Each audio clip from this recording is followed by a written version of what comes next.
guys, bem-vindos à nossa quarta aula, segunda regra da terceira pessoa do singular no Simple Present, ok? Segunda regra diz o seguinte: quando o verbo termina em consoante mais y, a gente tira o y, take the y out e adicionamos IES no lugar, né? No finalzinho ali. Então, eu trouxe alguns exemplos que são o verbo to cry, que é chorar, e to try, que é tentar. Vamos ver como é que fica. E também trouxe o to play, que é brincar, né? Que aí já é um verbo um pouquinho suspeito, até fiz de vermelho aqui. Vamos lá. Então, I cry, eu choro. She cries, ela chora. Então, IES no final. You try, você tenta. He tries, ele tenta. Tá? Professor, mas e o verbo to play, que termina em Y também? Sim, ele termina em Y, mas a gente tem que ver o que vem antes dele. Vem uma consoante ou uma vogal? Vem uma consoante, ou vem uma vogal, sorry. Vem uma vogal. Então, essa regra não se aplica. O que a gente vai fazer quando estiver nessa situação? A gente só vai acrescentar um S normal no final e conjugar ele dessa forma. Então, they play, eles brincam, eles jogam. He plays, ele brinca, ele joga. Alright? Vamos para a próxima regra. A próxima regra diz o seguinte: que existem verbos irregulares que não seguem regras, que não seguem aquelas regrinhas que eu passei para vocês. Ou seja, são exceções. A gente tem somente duas nesse caso, que é o verbo to have. Na terceira pessoa ele vai ficar has, tá? To have quer dizer ter. E o verbo to be quer dizer ser ou estar. Ele vai ficar is, ok? Não se preocupa com o to be agora, a gente vai ver como se conjuga ele mais um pouquinho na frente, mas saiba que ele vai mudar na terceira pessoa, ok? Então vamos conjugar.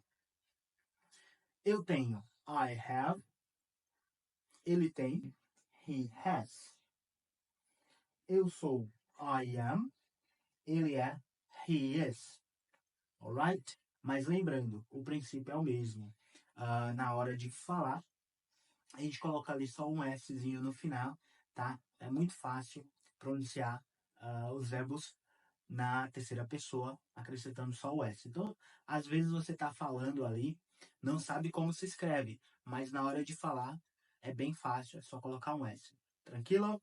Fora esses dois aqui irregulares e os da próxima regra que eu vou mostrar. As duas últimas regras são o seguinte: são os verbos modais, os modal verbs, que não se preocupem em entender o que é um modal verb agora. São verbos, já adiantando um pouquinho, são verbos auxiliares, né, que indicam capacidade, permissão, sugestão. A gente vai aprender como usar eles mais na frente, ok? O verbo can quer dizer conseguir ou poder.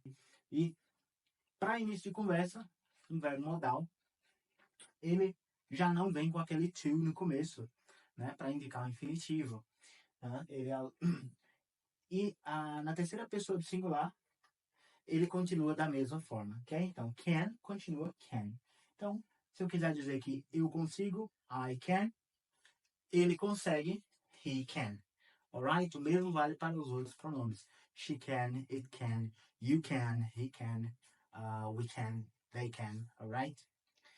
E a regra geral é simplesmente, se você não está lidando com o verbo modal, se ele não termina em S, SH, CH, X, E ou O, se ele não termina em Y precedido de consoante, se ele não segue nenhuma das regras que a gente viu até agora, você simplesmente acrescenta um S no final dele, que é um exemplo daquele verbo work, trabalhar, que eu trouxe na primeira aula. Alright? Então, eu trabalho, I work, vejo que ele não segue nenhuma das regras, né?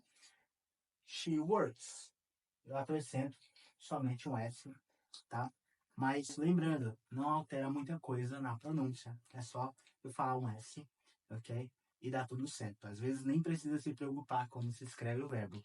Isso aqui é mais para quando você for ler, né? Ou escrever, e aí você tem uma melhor compreensão da língua.